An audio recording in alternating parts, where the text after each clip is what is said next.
When I was 22, my grandmother gave me a chair, an old, squeaky, upholstered chair with red and blue flowers all over it. And I was so grateful. I mean, it was the only piece of furniture that I owned. I loved that chair. I would read in that chair. I would fall asleep in that chair. I would talk on the phone in that chair. I even called it the power chair because I believed that I got power when I sat in it, which sounds totally ridiculous now because it's somewhere in the basement and I just don't sit in it that much anymore. And when my wife and I were first married, we barely had any money.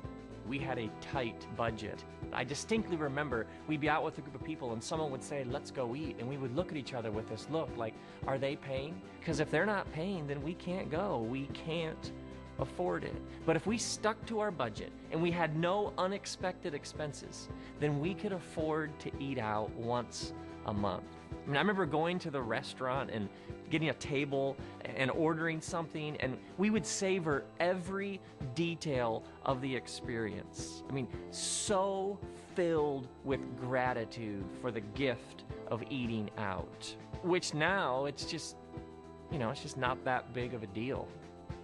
And so over the years, we've accumulated more and nicer furniture, and we've eaten in some nice restaurants, and yet it's also possible to lose something along the way. The overwhelming gratitude of those first experiences. I mean, that acute, ever-present awareness that this is all a gift.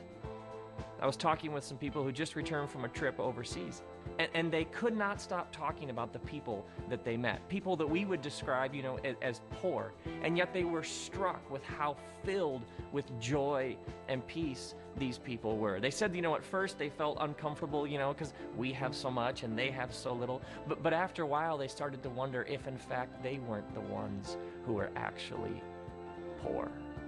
And so they said we went to do a good work for them, and yet we returned realizing that we received more than we ever gave. Success can be dangerous, can it? We get everything we wanted, only to discover that we're missing something that we had before.